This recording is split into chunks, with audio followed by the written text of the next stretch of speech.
Assalamualaikum warahmatullahi wabarakatuh. Bismillahirrahmanirrahim. Alhamdulillah, salatu ala rasulillah wa ala alihi wa sahbihi wa mawalah. La hawla wa la quwwata illa billah. Rabbi syrah li sadri wa yassir li amri wahlul 'uqdatam min lisani yafqahu qawli. Allahumma inni a'udzubika an adilla wa dhalla zilla wa zalla aw adlima aw udlama aw ajala yajala alayya. Bapak Ibu dan saudara sekalian yang dimuliakan oleh Allah, alhamdulillah pada pagi hari ini kita bisa melanjutkan kajian kitab Hayatus Sahabah. Kita akan membahas ada 2 atau 3 poin yang sangat penting yang akan kita bahas. Yang pertama terkait dengan bagaimana Umar radhiyallahu an sebagai khalifah ketika ada rakyatnya yang sangat membutuhkan, dan yang kedua sikap sahabat Rasulullah SAW di dalam mengutamakan ketika dia memiliki harta untuk mendapatkan bidadari di surga ketimbang menggunakan hartanya untuk yang lain. Ini 2 poin atau ada beberapa poin yang nanti kita akan bahas. Sebelum kita mulai, kita bacakan surat Al-Fatihah untuk mu'alif kitab ini. Semoga Allah Subhanahu wa taala memberikan manfaat ilmu kepada kita semua dan menjadikan keberkahan dalam hidup kita. Ala hadiniyah wa likulli niyatin salihah. Al-Fatihah. A'udzubillahi minasyaitonir rajim. Bismillahirrahmanirrahim. Iyyaka na'budu wa iyyaka nasta'in. An'amta 'alaihim. Bismillahirrahmanirrahim. Qala al-mu'allif rahimahullah, nafa'ana bihi wa bi'ulumihi fid dharain amin. Mu'alif kitab ini yaitu Al-Allamah Asy-Syaikh Yusuf Al-Kandahlawi di dalam kitab Hayatus Sahabah juz yang kedua. Di sini beliau menyebutkan infaqu Sa'id bin Amir ibni Khidam al-Jumahi radhiyallahu anhu, infaqu radhiyallahu anhu wa amilun ala Syam. Jadi infaknya Sa'id bin Amir ibni Khidam al-Jumahi dan infak beliau radhiyallahu an ketika itu beliau sebagai amil ala Syam. Amil di sini maksudnya menjadi pejabat yang ditugaskan oleh Umar ibn al-Khattab radhiyallahu an di Syam. Akhraja Abu Nu'aim fil Khilyah. Abu Nu'aim telah mengeluarkan riwayat di dalam kitabnya Khilyatul Auliya juz yang pertama halaman 244. An Hasan ibn Atiyah, dari Hasan ibn Atiyah. Qala berkata, lamma azala Umar ibn al-Khattab Muawiyah anis Syam. Jadi ketika Umar ibn al-Khattab, Umar di sini posisinya menjadi khalifah. Kemudian Umar radhiyallahu an memberhentikan. Siapa yang diberhentikan? Yaitu Muawiyah anis Syam. Muawiyah diberhentikan dari menjadi wali atau gubernur di Syam. Jadi di dalam Islam itu pemilihan kepala daerah itu tidak dipilih melalui pemilu, ya. Tetapi pemilihan kepala daerah ini ditunjuk. Siapa yang menunjuk? Yang menunjuk adalah kepala negara, ya. Yang menunjuk adalah kepala negara. Nah, itu pemilihan gubernur atau wali di dalam Islam. Jadi meskipun, nah ini yang menarik, meskipun kepala daerah itu ditunjuk oleh kepala negara. Jadi seperti dulu zaman Pak Harto, ya. Zaman Pak Harto itu kan gubernur ditunjuk oleh presiden ketika itu. Nah, jadi ketika kepala daerah itu ditunjuk oleh kepala negara, meskipun dia ditunjuk oleh kepala negara, tetapi kalau ada penduduk atau warga di wilayahnya itu protes, misalnya mengadukan kebijakan-kebijakan dia, maka dalam hal ini kepala daerah tadi itu boleh diberhentikan. Itu pertimbangan pertama. Jadi kepala daerah tadi bisa diberhentikan karena adanya masukan dari wilayahnya. Oh, ini misalnya kepala daerahnya ini tidak benar ini, ya, daerahnya banjir, keluyuran kemana-mana misalnya gitu ya. Nah, itu kepala daerah bisa diberhentikan oleh kepala negara karena apa? Ada masukan dari warga di daerahnya. Ya, nggak usah nunggu pemilu kelamaan. Itu, ya, itu dalam Islam. Itu. Nah, ini yang harus diperhatikan.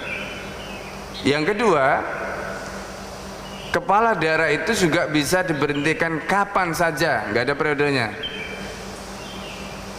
Nah, kenapa begitu?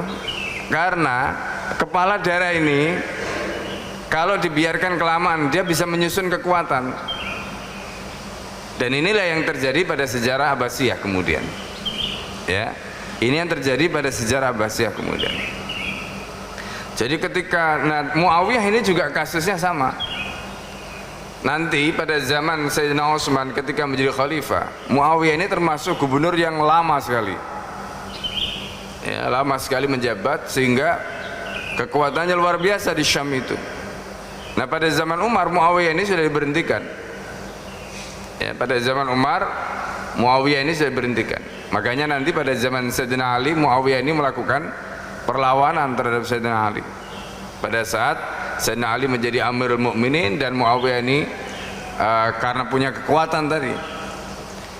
Yang ketiga, kepala daerah itu tidak diberi otoritas di bidang keuangan dan militer. Itu bahaya. Jadi kalau kepala negara itu memegang otoritas di bidang keuangan dan militer, itu dia bisa memberontak nanti. Nah, ini yang menjadi poin-poin penting, ya, yang menjadi catatan di dalam kajian fikih politik terkait dengan bagaimana kepala daerah itu. Ya, jadi dia dipilih oleh kepala negara dengan masa jabatan yang dia terserah kepala negara. Dengan pertimbangan tadi, jangan sampai jabatannya itu menimbulkan doror, bahaya yang bisa menyebabkan dia melakukan istiqlal atau separatisme. Yang ketiga, dia tidak diberi otoritas di bidang militer dan keuangan, karena itu bisa menjadi sumber kekuatan dia untuk melakukan pemberontakan. Nah, ini kita belajar dari sejarah. Ya, bagaimana kemudian kita lihat nanti kisah Muawiyah ini, dan Muawiyah itu ya kemudian dicatat dalam sejarah, ya, terlepas dari beliau adalah seorang sahabat, ya, tapi sejarah yang terkait dengan hukm tasallut, ya, kalau dalam istilah fikih itu, yaitu kekuasaan yang didapatkan melalui kudeta, itu pertama kali yang melakukan adalah Muawiyah. Ya, ini yang kemudian menjadi salah satu catatan sejarah, ya. Nah, itu nanti kita bisa baca di dalam kitab Rawdatul Talibin wa Umdatul Muftinya Imam An-Nawawi. Jadi kalau ada yang mengatakan Imam Nawawi tidak membahas pembahasan tentang sistem pemerintahan, itu baca kitabnya nggak khatam itu, ya. Jadi di dalam kitabnya yang lain, memang di dalam kitab Majmu' Imam Nawawi tidak membahas itu, karena Majmu' ini ditulis Imam Nawawi di akhir ayatnya sampai bab haji saja, dan itu kemudian dilanjutkan oleh ulama berikutnya, ya. Tapi di dalam kitab Rawdatul Talibin wa Umdatul Muftin, Imam Nawawi menulis lengkap. Nah, termasuk diantaranya masalah ini. Nah, di situ Imam Nawawi membahas tentang salah satunya adalah pemerintahan yang didapatkan melalui al-qahru wal ghalabah. Nah, ini, ya, dan itu sama seperti kemudian nanti yang dibahas oleh ulama-ulama lain berikutnya. Nah, ini sedikit tambahan terkait dengan kisah Muawiyah di sini. Ya, jadi Umar itu saking hati-hatinya, Jadi Umar itu saking hati-hatinya, maka Umar tidak membiarkan Muawiyah ini berkuasa lama. Bahkan nanti kita bisa membaca di dalam kitab Al-Imam Mawasiyasah karangan Ibnu Qutaibah, ini termasuk kitab terawal yang ditulis di bidang politik. Ya. Nah, di situ ada surat menyurat antara Muawiyah dengan Sayyidina Ali. Di antaranya Muawiyah kemudian menuntut darahnya Utsman kaitannya dengan fitnah kubra, ya, yaitu terkait dengan pembunuhan Sayyidina Utsman ini. Nah, jadi kalau kita membaca banyak kitab, kita akan menemukan gambaran yang lebih utuh, ya, terkait dengan peristiwa demi peristiwa yang terjadi dalam sejarah kehidupan kaum muslimin. Nah, kembali kepada masalah ini, la ma'azala Umar bin Al-Khattab Muawiyah. Jadi ketika Umar bin Khattab itu memberhentikan Muawiyah anis Syam, dari Syam, lalu siapa yang diutus oleh Umar bin Khattab? Ba'atha Sa'idah ibn Amir ibn Hidam al-Jumahi. Maka Umar mengutus Sa'id ibn Amir ibn Hidam al-Jumahi radhiyallahu anhu, semoga Allah meridainya. Qala, kemudian berkata perawi hadis ini, fa kharaja ma'ahu bijariyatin min Quraisyin. Jadi ketika itu Sa'id bin Amir ibn Hidam al-Jumahi, nah ini yang nanti akan dibahas di dalam bab ini, yaitu tentang infaknya beliau, ya. Dan bagaimana Umar radhiyallahu anhu ketika menjadi khalifah melihat kepala daerahnya, ya, itu punya muskilah, punya problem, ya, karena kepala daerah ini gajinya, ya, gajinya itu enggak seperti yang kita lihat hari ini. Jadi kalau di dalam Islam itu ada namanya akad ijarah,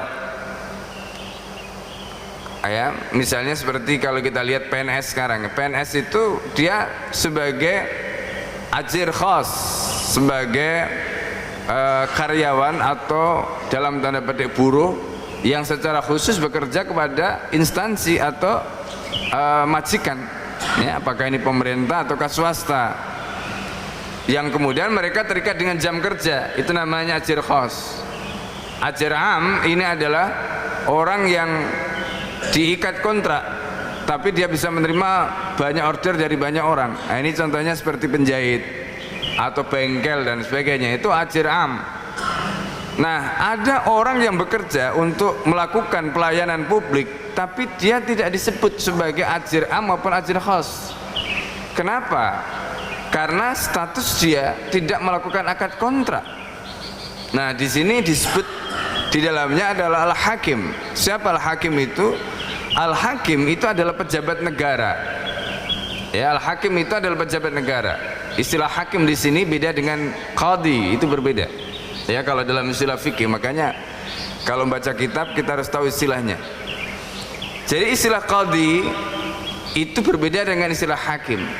Hakim ini adalah pejabat-pejabat tertentu, misalnya seperti kepala negara, khalifah, muawin tafwid, pembantunya khalifah, itu disebut hakim, ya, dan statusnya bukan ajir, bukan sebagai muadhaf atau apa kayak pekerja tadi yang dia melakukan pekerjaan kemudian dibayar, tidak, tapi status dia melakukan pekerjaan itu dalam rangka untuk melakukan riayah, mengurusi urusan umat. Lalu kemudian dia dibayar, diberi kompensasi. Nah, kompensasinya itu tidak disebut ujrah, tapi kompensasinya itu disebut ta'wid. Nah, ini kenapa disebut ta'wid, tidak disebut ujrah? Sebab dia ini istilahnya tidak melakukan akad kontrak dengan majikan tadi. Nah, karena itu majikan dia siapa? Majikan dia itu adalah rakyat. Nah, ini majikan dia rakyat. Nah, oleh karena itu status dia ketika dia memberikan pelayanan kepada umat, maka dia tidak mendapatkan ujrah atau upah sebagaimana PNS tadi, tetapi dia mendapatkan kompensasi. Nah, itulah makanya kita pernah membahas bagaimana Abu Bakar ketika wafat, kompensasi yang diberikan pada Abu Bakar itu hanya cukup untuk kebutuhan pribadinya sehari-hari. Jadi Abu Bakar itu tidak punya saving ketika meninggal. Dan bahkan Abu Bakar karena tahu uniform yang selama ini dipakai ketika menjadi kepala negara itu dikembalikan, termasuk juga tempat air gendong kamar mandinya itu yang dibelikan oleh negara dengan menggunakan uang dari negara, dari Baitul Mal, itu dikembalikan. Nah ini, karena itu dianggap bukan milik beliau. Beliau hanya mengambil apa yang cukup untuk kehidupan beliau. Itu namanya ta'wid, bukan ujrah. Ya, itu namanya ta'wid. Nah, orang yang menjadi hakim di level tadi seperti kepala negara, kemudian ada muawin, tafwid atau pembantu kepala negara di bidang pemerintahan, lalu ada nanti kepala daerah dan ini disebut wali, itu tidak mendapatkan ujrah, tidak mendapatkan upah sebagaimana PNS tadi, tapi dia mendapatkan ta'wid. Besaran ta'wid itu siapa yang menentukan? Yang menentukan adalah kepala negara. Makanya di sini nanti ada kisah bagaimana Sa'id ibn Amir ibn Hizam al-Jumahi. Jadi beliau itu ketika keluar meninggalkan Madinah, kemudian diutus untuk menggantikan Muawiyah di Syam. Di sini disebutkan fa kharaja ma'hu, beliau keluar bersamanya bi jariyatin min Quraisy, dengan membawa seorang jariyah, ya, seorang budak perempuan dari Quraisy, atau seorang perempuan. Di sini disebutkan apakah ada budak atau tidak, tapi dengan seorang perempuan dari Quraisy nadiratul wajhi, yang wajahnya sangat cantik. Tetapi famala bisa illa yasira, tapi tidak lama kemudian hatta asabathu hajatun syadidah. Ya, Sa'id bin Amir ibn Hizam al-Jumahi ini tiba-tiba dia kemudian punya masalah. Ya, punya masalah. Di mana masalahnya terkait dengan hajatun syadidah, kebutuhan yang sangat mendesak yang harus dia tunaikan. Jadi bayangkan dari Madinah ke Syam, ya, beliau itu diberi, ya, ini semacam pelayan lah gitu, kemudian dibekali oleh Umar, ya. Nah, ternyata begitu sampai di sana beliau punya masalah. Qala, berkata perawi hadis ini, fa balagha dzalika, kasus ini sampai ke telinga Umar radhiyallahu anhu. Nah ini, jadi kasus beliau punya masalah kesulitan yang luar biasa ini sampai ke telinga Umar. Fa ba'sa ilaihi bi alfi dinarin, maka Umar mengutus kepadanya, ya, mengirim kepadanya 1000 dinar. 1000 dinar itu berapa kali saja? Kalau 1 dinar itu sama dengan 4,25 gram, ya, 4,25 gram itu berarti kali 1000, berarti berapa itu? 4.000, ya, 4.000 sekian lah, ya, kalikan 1 juta, berapa itu kira-kira duitnya? Lumayan, ya. Ya, jadi itu yang dikirim oleh Umar, gede. Makanya kalau disebut ujrah tadi, ya ujrah segitu ya gede, ya. Makanya ini bukan ujrah tapi ta'wid, ya. Qala, kemudian berkata perawi hadis ini, jadi Umar itu begitu melihat walinya atau gubernurnya tadi ada masalah, Umar tidak mau diam, langsung diselesaikan oleh Umar, ya, diselesaikan oleh Umar, dikirim itu duit, agar duit itu dipakai oleh gubernurnya tadi, oleh walinya tadi untuk menyelesaikan masalah dia. Tapi apa yang terjadi kemudian? Fadakhala biha ala imraati, dia membawa uang itu, dia membawa kiriman dari Umar itu kepada istrinya. Faqala, kemudian Sa'id bin Amir ibn Hizam al-Jumahi berkata kepada istrinya, inna Umara, sesungguhnya Umar radhiyallahu anhu, ba'asa ilaina bima taraina, Umar telah mengirimkan kepada kita sebagaimana yang Anda lihat. Maksudnya apa? Ini kita dikasih oleh Umar 1000 dinar ini. Ya, senanglah, ya, senang dapat uang 1000 dinar. Faqalat, kemudian berkata istrinya, "Lau annaka ishtaraita lana uduman." Karena ini kepala daerah tapi miskin. Kata istrinya, "Lau annaka ishtaraita," kalau seandainya engkau membelikan lana untuk kita, untuk keluarga kita, uduman. Udum itu adalah apa namanya, kayak, jadi kalau orang makan roti itu biasanya kan dia pakai mentega, pakai apa ya, mungkin ada, kalau model kayak burger itu kan ada dagingnya, ada macam. Nah, udum itu adalah pendampingnya roti tadi ya, bisa di situ pokoknya apa saja ya, bisa mentega, bisa apa namanya, macam-macam lah di situ. Itu udum. Kata istrinya, andai saja engkau belikan itu, wa ta'aman, dan makanan, wa takharta sayroha, kemudian kamu tabung sisanya. Maksudnya uang segitu tadi kan nggak mungkin dibelikan semuanya ya, kamu tabung sisanya. Faqala laha, maka, nah ini, faqala laha, maka berkata Sa'id bin Amir ibn Hidam al-Jumahi kepada istrinya, awala adulluki ala afdala min dalika, apakah mau aku tunjukkan kamu sesuatu yang lebih baik ya, artinya tempat membelanjakan harta ini yang lebih baik daripada apa yang kamu inginkan itu ya. Min dalika nu'ti hadal mala, kita berikan harta ini man yattajirulana, kepada dia. Di sini man, di sini itu maksudnya kan ini suaminya itu ngomong kepada istrinya, tapi dalam bahasa Arab ya, kepada dia di sini maksudnya Allah sebenarnya, maksudnya ini. Jadi bagaimana pendapatmu kalau seandainya harta ini kita berikan kepada dia, yang dia itu bisa melakukan jual beli untuk kita.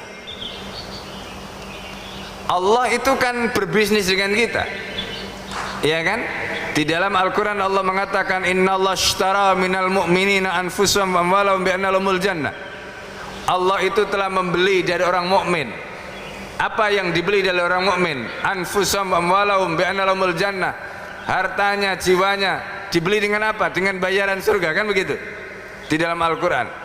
Nah, ayat ini betul-betul melekat di dalam diri mereka, khususnya Sa'id bin Amir tadi.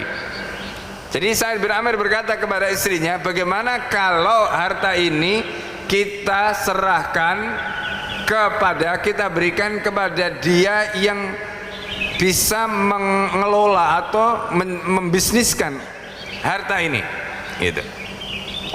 Fana'kulu min ribihiha, kemudian kita makan dari keuntungannya. Jadi seolah-olah ini seperti proposal biasa ya. Istrinya nggak curiga, dikira man di situ, orang yang dimaksud di situ adalah orang biasa, padahal yang dimaksud oleh Sa'id ini adalah Allah. Lalu wadamanu alaihi, di mana dia itu, artinya harta itu selalu dijamin, nggak akan apa namanya, kalau nanti ada apa-apa dia akan ganti, jangan khawatir. Senenglah istrinya karena dipikir ini nggak akan rugi. Orang kalau berpikir investasi rugi kan pasti nggak akan mau kan, dia pasti akan ngapain kita kalau investasi rugi, atau kalau uang kita habis ngapain kita investasikan. Nah, Sa'id bin Amir ya, Ibnu Hizam al-Jumahi tadi, beliau mengatakan dia ini yang akan menjamin harta kita ini, akan dijamin oleh dia, nggak akan. Kata doman itu kalau dalam bahasa fikih itu kalau ada kerugian, maka doman ini seperti ganti rugi. Jadi bagaimana Sa'id ini menarasikan kepada istrinya, jadi nanti harta ini kalau ada kerugian maka nggak usah khawatir karena ada ganti ruginya. Oh, senang istrinya ya ketika dibilang begitu, ya sudah. Kemudian qalat fana'am idan, oh senang kan jawabannya, kalau begitu ya setuju, kata istrinya. Siapa enggak setuju? Wong yang diserahi itu kan ini pejabat kan nggak boleh bisnis. Nah, kalau bisnis urusannya ya nanti ada konflik interest kan kalau pejabat bisnis itu ya.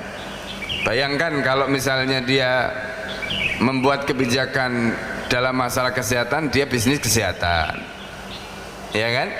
Dia membuat kebijakan di bidang sumber daya alam, dia bisnis nikel, ya kacau, ya kan? Ini ada konflik interest, ya kan? Pejabat tidak boleh seperti itu. Karena itulah maka Sa'id bin Amir tadi itu menyerahkan hartanya itu, ya kan? Asumsinya menyerahkan hartanya itu kepada orang profesional, gitu. Yang tadi disebutkan man yattajiru lana fihi fanaqulu fihi ribhiha. Jadi kalau kita itu makan, maka yang kita makan itu adalah hasil keuntungan dari bisnis tadi. Oh, senang istrinya.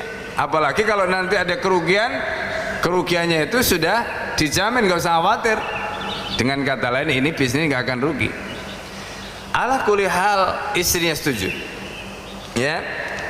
Lalu fashtara uduman, Sa'id bin Amir tadi itu membelikan udum tadi. Jadi makanan atau pelengkap dari roti tadi itu. Wa ta'aman, dan makanan. Washtara ba'ira, ini dia belikan 2 unta. Gulama, ini termasuk 2 gulam, 2, apakah bisa budak ataukah, ya ini konteksnya dengan budak tentu saja. Yam tarani alaihima, yang keduanya itu akan membantu suami istri ini hawaijahum, untuk memenuhi kebutuhannya. Nah tetapi, ini yang menarik di sini. Wa farraqaha, celakanya, ya kalau disebut celaka, tapi ini bukan celaka sebenarnya. Ya, ini bahasa kita kadang-kadang nggak pas, ya. Jadi maksudnya apa? Dibelikan makanan, dibelikan 2 unta, dibelikan 2 budak, tetapi semua itu, ya semua itu kemudian akhirnya farraqah, dibagi kepada siapa? Fil masakini, kepada orang miskin. Makanannya dibagikan pada orang miskin, ya, dan seterusnya tadi. Walil hajah, dan orang-orang yang membutuhkan. Qala, berkata perawi hadis ini, fama labisa illa yasiran. Tidak lama kemudian istrinya itu, ya namanya perempuan, tanyalah dia. Hatta qalat, dia bertanya, lahu imratu, ya istrinya tadi itu bertanya kepada Sa'id bin Amir tadi, innahu qad nafida kada wa kada. Katanya, harta kita ini sudah habis, ini habis, ini habis, ini habis, ini habis. Falau ataita dzalika rajul, katanya, kalau seandainya kamu datangi orang tadi yang kamu kasih investasi itu, yang uangmu itu kamu diperniagakan oleh dia tadi, fa khatta lana, kemudian kamu mengambil untuk kita minar ribhi, dari keuntungannya, fashtaraita lana makanah, kemudian kamu belikan untuk kita, ya, dengan apa namanya yang kamu dapatkan dari orang tadi itu untuk memenuhi kebutuhan kita. Qala fasakatana, Sa'id bin Amir dim, nggak bisa ngomong dia. Gimana mau ngomong, uang duitnya udah nggak ada, ya kan? Duitnya sudah nggak ada. Diam, nggak bisa ngomong. Suma, ya, di sini disebutkan qala, perawi hadis ini mengatakan summa awadatu, istrinya ini ngulang lagi. Besoknya atau ketika ketemu tanya lagi, bang, cobalah kamu minta ke orang yang kamu titipi duit itu, kita sudah nggak punya apa-apa nih di rumah, ya kan? Kalau yang pertama tadi kan sampai pada Umar kirim duit, ya, dan itu untuk hajat beliau. Tapi ternyata oleh Sa'id bin Amir tadi itu digunakan untuk infak, ya, diinfakkan, dibelanjakan, habis itu. Keluarganya sendiri akhirnya setelah mendapatkan kebutuhannya tadi, kemudian butuh lagi, udah nggak ada. Padahal Umar tadi kan sudah memberikan lumayan banyak, 1000 dinar. Akhirnya apa? Qala, berkata perawi hadis ini, fasakata anha, Sa'id bin Amir ini dim, nggak bisa jawab apa-apa. Hatta adathu, sehingga istrinya tadi itu membuat adat itu dalam bahasa Arab maknanya bisa menyakiti, ya, maksudnya apa? Kata-kata istrinya itu karena terus menerus mendesak suaminya, bang ayolah bang, nah, misalnya gitu ya, terus begitu. Suami ini kan lama-lama pusing juga, ya. Nah kalimat seperti itu bisa disebut adathu, sudah cukup untuk disebut adathu, membuat suaminya tadi itu pusing. Gimana caranya ini? Ya kan, didesak terus kan? Ini. Akhirnya apa? Walam yakun yadkhulu baitahu illa min lailin ila lailin. Nah, akhirnya apa? Karena suaminya ini pusing, kalau pulang ketemu istrinya ditagih terus, ditanya terus, ya kan? Akhirnya dia tidak pulang ke rumah. Ya, nggak tahu kemana ini. Apa namanya, Sa'id bin Amir ini? Ya, min lailin ila lailin, dari malam ke malam berikutnya. Gitu ya. Akhirnya jadi Bang Thayyib kan? Jadi nggak pulang. Ya. Gara-gara apa? Kalau pulang mesti ditanya sama istrinya ini. Qala, berkata perawi hadis ini, wa kana rajulun min ali baiti.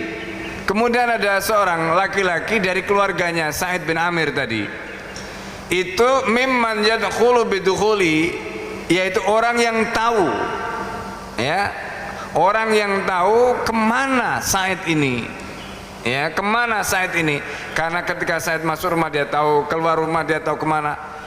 Maka orang ini dia mengatakan, faqala laha. Orang ini mengatakan pada istrinya Sa'id tadi, ma tasna'ina, apa yang kamu lakukan? Innaki, sesungguhnya kamu qad adaitihi, kamu itu sudah menyakiti Sa'id, katanya. Karena kamu tanya dia terus, dia pusing itu. Gitu. Wa innahu, katanya, dia ini yang kemudian membocorkan rahasianya. Apa yang sebenarnya terjadi? Wa innahu qad tasaddaqa bidzalikal mal, katanya. Sa'id itu sebenarnya sudah mensedekahkan harta yang diberikan oleh Umar itu. Lah tadi dia bilang, ya, dia bilang diberikan nu'ti hadzal mal man yattajiru lana wa na'kulu min ribiha, katanya kan begitu. Lah kok ini mungkin istrinya terus astagfirullahaladzim, ya kan, ini ternyata duitnya sudah nggak ada ini. Lah terus kemarin katanya bilang, ya, diberikan kepada orang yang bisa membisniskan, akan mendatangkan keuntungan, kita makan dari keuntungannya. Wa dhamanuha alaihi, dan kalau ada kerugian dia akan dijamin. Ya kan, benar juga ya. Karena kalau dalam Islam itu yang namanya bisnis itu, Pak, itu nggak ada untung terus. Ya, nggak ada untung terus kalau bisnis itu. Makanya dalam kaidah fikih itu ada istilah al-bai', ya, bil ghanam wal gharam, itu kaidahnya. Al-bai' bil ghanam wal gharam itu kaidah dalam Islam. Jadi kalau ada orang Islam ketika bisnis itu pikirannya, kenapa kok rugi? Ya, ya, bisnis itu biasa dalam Islam, kadang untung kadang rugi. Karena kaidahnya begitu, al-bai' bil ghanam wal gharam. Nah, kalau orang bisnis minta untung terus, itu namanya kapitalis, Pak. Ya, itu namanya kapitalis. Nah, terus kalau sahabat tadi ngomong, ini nggak ada ruginya ini. Lah ya benar, Bang, bisnisnya sama Allah nggak mungkin rugi, tak? Ya kan, bisnisnya sama Allah, ya nggak mungkin rugi. Dan kalau ada kerugian, dia akan jamin. Ya bener lah, Allah pasti akan jamin. Jadi nggak salah Said, cuma istrinya salah persepsi. Nah, gitu loh. Jadi yang namanya bisnis dengan orang dalam Islam itu pasti ada untung, ada rugi. Nah itu loh, ada untung, ada rugi. Itu pasti. Makanya jangan minta untung terus, ya kadang-kadang rugi. Ya, nah itu karena kaidahnya mengatakan al-bai' bil ghanam wal gharam. Ya, jual beli itu disertai ghanam. Ghanam itu keuntungan, gharam itu kerugian. Nah itu kaidahnya. Pasti ada untung, ada rugi, kadang untung, kadang rugi, kadang, itu biasa itu. Dalam Islam begitu, ya. Jadi karena itu kita tidak bisa mencari untung terus. Nah ini. Nah, apa yang terjadi kemudian? Qala, perawi hadis ini kemudian mengatakan fabakat asafan ala dalikal mal. Lalu istrinya ini nangis. Nangis kenapa? Karena menyayangkan harta itu. Ya kan? Menyayangkan harta itu. Lah terus kita ini makan apa? Hartanya sudah nggak ada. Summa inna udakhala ala yauman, kemudian setelah itu, ya, setelah itu suaminya tadi suatu hari masuk ke rumahnya. Faqala, ya, kemudian berkata, ala risliki, masuk ke rumahnya. Lalu kemudian suaminya ini berkata kepada istrinya, ala risliki, sebentar. Katanya, ala risliki, sebentar. Mungkin dia sudah tahu kalau istrinya sudah tahu. Sa'id bin Amir ini masuk ke rumahnya dan dia sudah tahu, kelihatannya istrinya sudah tahu. Karena kalau sebelumnya kan mungkin kalau datang dia selalu tanya begitu, lalu kemudian masih berharap uangnya itu akan datang. Nah, setelah tahu ternyata uangnya itu sudah disedekahkan, ya, kemudian dia nangis tadi itu. Sa'id bin Amir ini kemudian masuk ke rumah. Dia mengatakan pada istrinya, ala rislika, sebentar, ya, innahu kana li ashabun, katanya. Kamu tak jelaskan, kata Sa'id, kamu tak jelaskan, ya, dengerin baik-baik.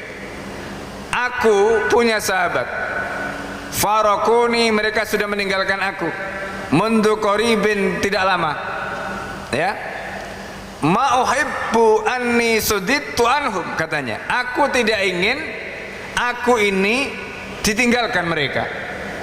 Kata Sa'id, aku sebenarnya tidak ingin ditinggalkan mereka. Wa anna lid-dunya wa ma fiha, meskipun aku punya dunia dan seisinya, punya jabatan tadi itu, punya harta, punya macam-macam, punya istri dan sebagainya. Katanya, aku punya sahabat, mereka lebih dulu mendahului aku. Aku tidak ingin ditinggalkan oleh mereka meski aku diberikan semua ini. Ini sahabat, ya. Jadi sahabat itu, dunia itu ya sekedar lewat saja lah, seperti Rasulullah. Ya, meskipun mereka punya jabatan, mereka apa, nggak ada dunia itu yang memberatkan hatinya, nggak ada. Ini sahabat, masya Allah. Kemudian apa kata beliau, walau anna khairatan min khairatil hisani ittalaat minas samai, seandainya ada khairatan min khairatil hisan, itu kan nama bidadari, sebutan untuk bidadari, ya kan. Jadi kalau seandainya ada bidadari hurun ini yang dia ittalaat minas sama, dia terbit dari langit, la adaat, maka dia akan menyinari lil ardi, semua penduduk bumi ini. Wala qaradu wajhiha asyamsa, dan sinar wajahnya itu akan mengalahkan, coba. Jadi sinar wajahnya bidadari tadi akan mengalahkan sinar matahari dan bulan. Masya Allah. Jadi ini gambarannya tentang bidadari yang dijanjikan oleh Allah pada kita, ya. Makanya Al-Quran menyebutkan apa? Ka'amsalil lu'lu'il maknun. Nah, wala nasifun tuksa, katanya. Dan sungguh selendang yang dipakaikan kepada bidadari tadi, kan bidadari itu, makanya kan kalau ada film itu kan gambarannya bidadari turun dari kayangan pakai selendang, ya? Nah, itu. Ini riwayatnya. Jadi wala nasifun tuksa, dan selendang yang dipakaikan pada bidadari tadi itu khairun minad dunya ma fiha. Masya Allah, itu masih lebih baik daripada dunia dan seisinya ini. Fala anti, katanya. Nah, ini kemudiannya, kamu ini, ya kan, awalnya istrinya itu kan terus ndesek tadi, saking apa namanya, bingungnya Sa'id bin Amir ini, akhirnya kan susah mau ngomong, sampai akhirnya nggak pulang-pulang. Ketika pulang, kemudian beliau melihat istrinya juga sudah tahu situasinya, akhirnya ngomong terus terang. Nah, yang diomongkan apa? Ini kalimat berikutnya ini, fala anti ahra fi nafsi an ad'aki lahunna min an ad'ahunna laki, katanya. Bagiku, kata Sa'id bin Amir, kamu itu, ya, jadi ibaratnya begini, kalau aku disuruh memilih untuk meninggalkan kamu, ya, untuk meninggalkan kamu demi mendapatkan mereka, aku akan pilih mereka daripada kamu, katanya. Masya Allah. Istrinya, ya. Jadi bidadari itu kan nggak kelihatan, istrinya ini kan kelihatan. Tapi itulah imannya orang mukmin. Imannya orang mukmin itu kepada perkara yang gaib itu mengalahkan fakta yang dilihat di hadapan matanya. Nah, ini menjadikan orang mukmin itu selalu tenang, ya. Nah, beliau tadi mengatakan min adahunna, ketimbang aku harus meninggalkan mereka demi mendapatkan kamu, nggak sudi. Katanya.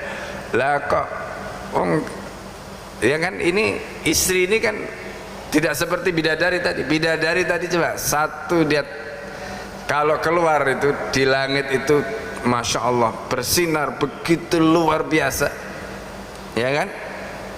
Ini bidadari. Lah perempuan kayak begini terus dibanding dengan istrinya tadi, ya nggak sebanding lah gitu. Daripada aku mengorbankan mereka untuk mempertahankan kamu, lebih baik aku korbankan kamu untuk mendapatkan mereka, katanya. Dengan cara apa tadi? Hartanya di sodakohkan, hartanya disodakohkan. Apa yang terjadi kemudian ketika Sa'id bin Amir mengatakan begitu? Qala perawi hadis ini mengatakan fasamahat, akhirnya istrinya itu membiarkan. Waradiyat, samahat itu mentolerir, ya, membiarkan. Kemudian istrinya itu ridho, mau nggak mau istrinya akhirnya menerima keputusan Sa'id bin Amir tadi itu. Nah, jadi apa pelajaran yang bisa kita ambil dari riwayat ini? Sahabat tadi memilih mendapatkan bidadari.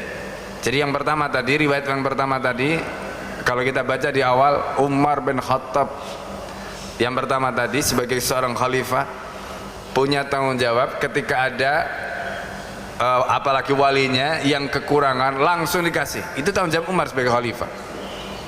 Sementara yang dikasih tadi itu harta itu hak dia. Dia mau makan sendiri untuk keluarganya ataukah dia gunakan untuk infak, itu terserah dia. Dan ternyata dia gunakan sebagian untuk makan untuk keluarganya, setelah itu sisanya digunakan infak, diinfakkan. Kenapa? Karena dia ingin mendapatkan tadi bidadari hurun in tadi itu. Subhanallah. Nah, ini gambaran yang kita bisa lihat. Kemudian apa yang terjadi? Istrinya yang semula tadi seperti itu, ya ini kalau istrinya tidak memiliki iman mungkin juga digitukan, ya sudah kamu kejar bidadari sana kan gitu ya. Ya.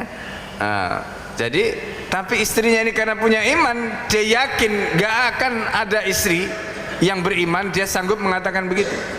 Kalau ada istri mengatakan begitu, itu sama saja dengan pelecehan.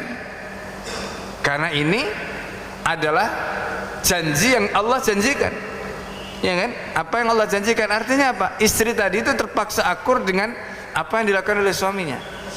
Ya, terlepas dengan pertimbangan tadi itu, apakah itu masuk prioritas ya, yang nah nanti di riwayat berikutnya ini yang juga kurang lebih, tapi ada kalimat yang berbeda di mana sahabat yang lain itu kemudian dinasihati, keluargamu punya hak, kamu punya hak. Nah ini supaya balance riwayatnya, maka kita akan bacakan riwayat yang kedua, yaitu hadis Abdurrahman ibn Sabit fi dzalika, ya. Wa kharajahu aidan an Abdurrahman bin Sabit al-Jumahi. Ya, hadis ini diriwayatkan dari Abdurrahman bin Sabit al-Jumahi. Wa fi hadisi, dalam hadisnya itu disebutkan qala wa kana idza kharaja ata'uhu ibta'ali ali. Jadi ketika dia keluar pemberiannya tadi, maka ibta'ali alihi. Jadi ini tadi seperti yang kita lihat, negara itu menyediakan namanya Diwanul Atha. Diwanul Atha itu apa? Jadi ada rakyat-rakyat atau pejabat-pejabat itu sudah mendapatkan jatah dari negara. Ya, misalnya kalau kita baca di dalam kitab At-Taratib Al-Idariyah, itu Umar itu menetapkan kebijakan keluarga Nabi itu mendapatkan jatah dari Baitul Mal. Keluarga Nabi itu ada jatahnya. Itu namanya Diwanul Atha. Jadi apa namanya, ada catatan administrasi untuk pos-pos pemberian. Atoknya di situ ada untuk keluarga Nabi, ada untuk misalnya contoh veteran perang Badar misalnya, ada di situ. Ya, ada. Dan kalau kita melihat administrasi seperti ini di zaman dulu itu sudah rapi sebenarnya, sudah rapi. Jangan di zaman dulu karena nggak ada komputer, nggak ada sistem kayak sekarang amburadul, enggak. Hebatnya Bapak ya dan Ibu sekalian yang dimuliakan Allah, sampai hari ini kalau Bapak misalnya ya punya anak atau mungkin pernah kuliah di Al-Azhar ya, Al-Azhar itu meskipun dia tidak menggunakan sistem komputer ya, tulis nilai rapot macam-macam itu tulis pakai tulisan tangan ya, jasa macam-macam itu bagian administrasi yang dulu itu hafal sekali. Ada temen itu, nah ini jeleknya di Al-Azhar ya, kadang-kadang itu. Jadi ada teman itu karena dia nggak lulus di satu fakultas, supaya dia, maksudnya dia ini, karena kan di sana itu kalau rosip sekian materi dia bisa di DO, supaya dia nggak di DO dia pindah sebelum di DO itu ke jurusan lain gitu, caranya itu. Nah nanti dipikirkan nggak ketahuan itu, nggak ketahuan. Kenapa? Karena sistemnya kan nggak komputeris kan. Kalau komputeris kan gampang itu kan, namanya si Anu itu keluar itu. Ternyata yang bagian nyatet itu apal itu, meskipun nggak dicatat pakai komputer itu apal nama itu. Makanya hati-hati kalau masuk Mesir itu ya. Kalau nama misalnya bapak-bapak, ibu-ibu misalnya masuk di Mesir itu udah pernah dicop, misalnya termasuk yang kena katakanlah blacklist itu yang namanya petugas imigrasi, meskipun nggak dicatat di komputer itu mereka bisa mendeteksi, apal mereka itu. Luar biasa. Nah, itu hebatnya orang Mesir itu ya. Nah jadi makanya zaman dulu itu meskipun belum komputeris itu catatan itu mereka bisa hafal.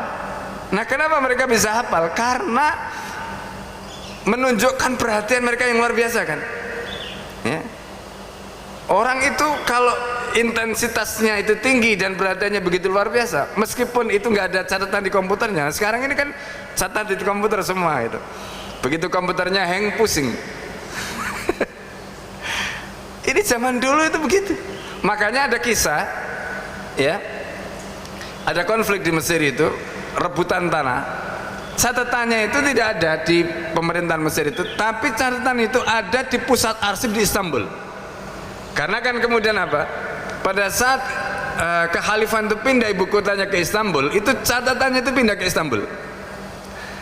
Akhirnya si pemilik tanah tadi itu mengajukan kasusnya di bawah itu, di pengadilan itu.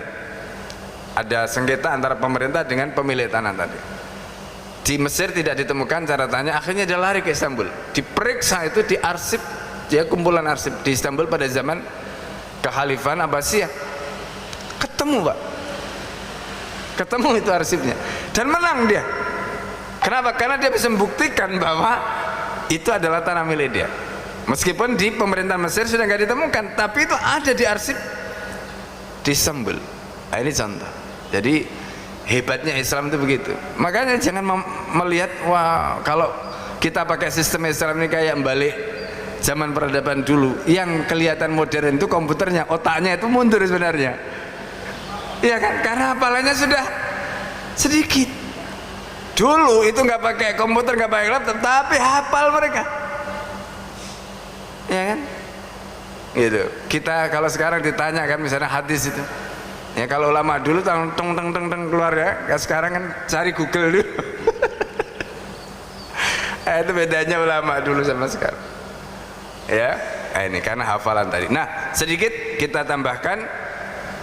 Jadi ketika dia mendapatkan, ketika pemberian dari Baitul Mal tadi keluar, ibta ali orang tadi itu, yaitu Sabit, Abdurrahman bin Sabit tadi, itu membeli untuk keluarganya, ku tahu ya, makanan pokoknya tadi, wa tasaddaqa bi baqiyatihi, sisanya kemudian disedekahkan.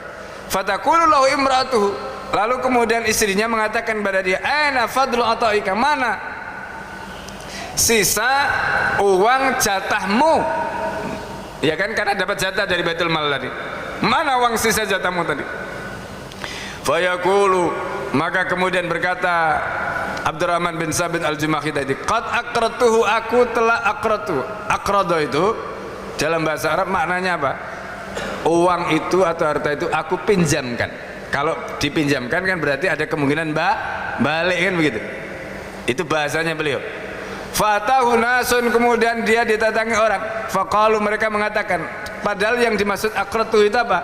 Dia pinjamkan itu kepada Allah. Karena sedekah itu seperti kita melakukan pinjam meminjam. Jadi kan dalam hadis itu kan disebutkan, ya, kalau ada orang meminjamkan hartanya 2 kali, maka yang sekali itu dihukumi apa? Sedekah.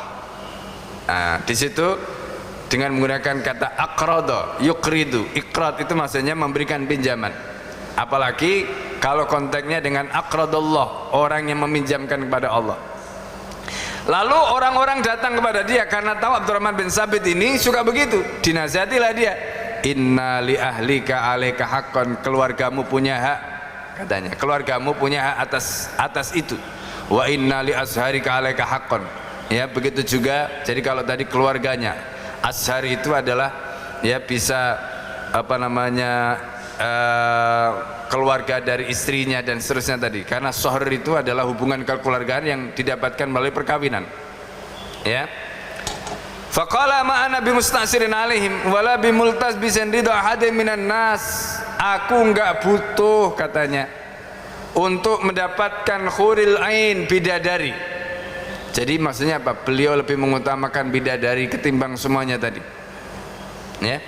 Walau ittalaat khairatun min khairatil jannah, kalau seandainya salah seorang, ya, salah satu bidadari tadi itu keluar, la asyraqat lal ardu, maka bumi ini akan apa? Terang benderang, kama tusyriku sam, sebagaimana matahari itu disinari.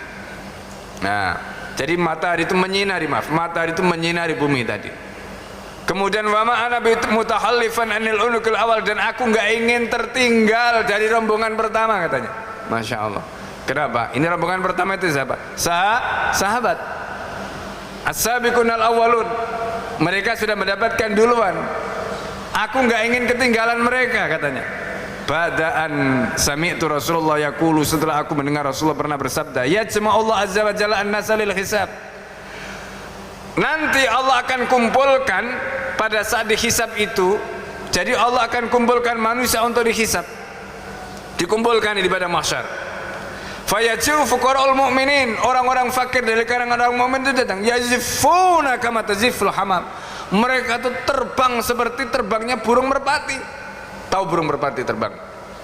Wus, gitu kan? Mencelok, wus, gitu.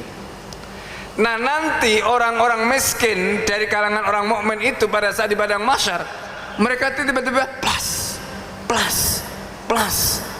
hilang semua. Loh, kemana ini? Ya, orang-orang kaya masih tola itu, ya kan, karena nunggu giliran. Orang miskin sudah nggak ada, semua sudah terbang duluan. Nah, ini yang disebutkan tadi. Ini kata Rasulullah. Fayuqalu lahum, kemudian mereka ditanya, kifu indal hisab, kata malaikat, nanti dulu. Kalian berdiri dulu indal hisab, ya kan? Ini belum selesai hisabnya kok kalian. Nah. Lalu apa yang dikatakan oleh orang-orang mukmin yang miskin tadi? Fayaquluna ma indana hisabun, katanya, kami ini tidak punya hisab. Wala ataitumuna sya'an, dan kalian tidak pernah mendatangkan apapun pada kami. Maksudnya apa? Apanya mau dihisab? Apanya mau dihisab? Harta nggak punya, apa nggak punya, ya kan? Nah, ini orang miskin, makanya enaknya jadi orang miskin begitu, ya kan? Dalam hadis yang lain kan disebutkan lan tazula qadama 'abdin hatta tus'ala. Nanti kaki kita itu belum bisa melangkah, nggak akan bisa melangkah sampai ditanya dulu. Ya, apa ditanya? Di antaranya tentang umurnya, umurmu kamu habiskan untuk apa, ya kan? Nah, umurmu kamu habiskan untuk apa? Kemudian apa namanya, hartamu kamu dapatkan dari mana dan kamu infakkan kemana? Itu ditanya. Orang miskin selesai, ya kan? Nggak banyak pertanyaan. Ini orang miskin. Makanya mereka digambarkan tadi yazifuna, mereka itu terbang kama taziful hamam, seperti terbangnya burung merpati tadi karena entengnya hisab mereka. Ya, mungkin kita sudah pernah ceritakan bagaimana Rasulullah SAW pernah memberikan pelajaran ya kepada Sayyidina Ali dan juga sahabat yang lain yang sama-sama diberikan harta. Ini. Kemudian fayaqulu rabbuhum, Tuhan mereka mengatakan sadaqa ibadi, hambaku ini benar. Fayuftah lahum, bukakan untuk mereka babul jannah, pintu surga. Fayadkhulunaha, maka orang-orang miskin tadi masuk ke pintu surga itu qablan nas, sebelum orang-orang yang lain. Bisab'ina aman, jaraknya 70 tahun. Makanya orang miskin ini masuk surga duluan karena mereka hisabnya ringan. Bisa dikatakan gak ada hisabnya. Itu mereka nggak digandoli macam-macam. Nah, apa yang terjadi pada Sa'id bin Amir? Apa yang terjadi pada Abdurrahman ya bin Sabit tadi? Bayangkan kalau hartanya banyak. Kenapa beliau itu dapat harta, punya kebutuhan, lalu kemudian hartanya itu justru diinfakkan? Karena harta yang kita simpan itu akan ada hisabnya. Coba bayangkan ya, ada orang tetangganya punya hajat, punya sesuatu, kita punya harta, mau lihat, kita tahu ada tetangga kita yang punya hajat, punya kebutuhan, entah itu dikejar-kejar orang karena punya utang, entah apa, kita diam saja. Pertanyaannya, apakah kita nggak dihisab oleh Allah? Dihisab sama Allah ya. Nah itu makanya Rasulullah SAW tidak pernah membiarkan hartanya ya. Jadi kalau pernah kan ada satu riwayat Rasulullah itu habis sholat jadi imam begini, begitu salam langsung Rasulullah itu bergerak cepat ke rumahnya itu sambil apa namanya melangkai pundak-pundak jamaah di belakangnya. Sahabat-sahabat bengong melihat Rasulullah, kenapa ini Rasulullah kok kelihatannya ada sesuatu yang emergensi sekali. Rupanya di rumah Nabi itu ada beberapa butir atau ada beberapa potong roti atau makanan yang belum dibagikan. Itu yang ada di pikiran Nabi begitu selesai sholat jadi imam tadi, karena harta tadi itu belum dibagikan, langsung Rasulullah Masya Allah melangkai pundak-pundak tadi itu, lalu kemudian diambillah harta tadi itu, kemudian langsung dibagikan. Baru kemudian Rasulullah kembali. Sahabat kemudian bertanya, ada apa ya Rasulullah, kenapa Rasulullah seperti itu? Rasulullah kemudian mengatakan, aku tadi meninggalkan ya ada sedikit harta di rumah yang belum dibagikan pada mereka yang berat. Subhanallah, itu hisab Pak. Itulah yang menjadikan orang miskin tadi itu kenapa ringan mereka hisabnya ya. Sebaliknya ini orang yang punya harta tadi itu ya mereka akan ditanya oleh Allah. Maka bayangkan jaraknya 70 tahun. Lah 70 tahun di akhirat kan beda dengan di dunia. Kita nunggu 70 tahun aja, nunggu giliran sebentar saja sudah nggak sabar, apalagi ini nunggu 70 tahun coba. Masya Allah ya. Nah ini kisahnya disebutkan tadi, intinya seperti itu ya kurang lebih. Jadi kenapa Abdurrahman tadi itu sanggup melakukan tadi? Karena untuk mengejar bidadari. Ini beliau mengejar bidadari, meskipun beliau mendapatkan jatah dari Baitul Mal, tapi itu tidak digunakan semuanya untuk beliau, tapi kemudian beliau sedekahkan karena beliau ingin mendapatkan jaminan, mendapatkan keringanan hisab tadi itu dengan apa namanya menginfakkan hartanya ya sebagaimana mestinya ya. Baik, ini meskipun ada apa namanya penjelasan tambahan di sini yang beliau sampaikan, hanya mungkin sedikit di bagian akhir itu beliau mengatakan intalik bihadihi ila armalah alif fulan ila yatim alif fulan ila miskin alif fulan wa ila mubtala alif fulan. Jadi kata beliau ya, ini beliau istrinya itu justru mendorong, kalau begitu kamu pergi bawa harta ini, berikan kepada janda ini, berikan pada anak yatim ini, berikan pada orang miskin ini, berikan pada orang yang mendapatkan ujian dari keluarga ini. Akhirnya apa? Fabakat minha duhaibah. Duhaibah itu adalah bentuk tasghir dari kata dahab. Dahab itu emas, duhaibah itu berarti emas, potongan emas kecil. Duhaibah habis sampai tinggal duhaibah, potongan emas kecil, sampai begitu, nggak ada yang tersisa ya. Masya Allah. Nah itulah gambaran bagaimana sahabat, gambaran bagaimana mereka memberikan infak ya untuk mendapatkan jannah tadi, supaya mendapatkan khurujnya. Demikian barangkali yang dapat Al-Fakir sampaikan pada kesempatan kali ini. Ya, semoga Allah Subhanahu wa taala menjadikan ilmu ini menjadi ilmu yang bermanfaat, ya, bisa menggugah kesadaran kita, bisa menyadarkan kita semua bahwa ada yang lebih penting daripada dunia yang sekarang kita miliki, dunia yang kita singgahi, yaitu akhirat. Ya, kita masing-masing harus memastikan ya akhirat kita itu lebih baik daripada dunia kita. Jadi kalau kita dunianya sudah baik, ya, maka jangan sampai kita terlena sehingga kita akhirnya tidak mendapatkan kebaikan akhirat. Naudzubillah, summa naudzubillah. Mari kita tutup dengan doa kafaratul majlis. Subhanakallahumma hamdika asyhadu an la ilaha illa anta astaghfiruka wa atubu ilaik. Assalamualaikum warahmatullahi wabarakatuh.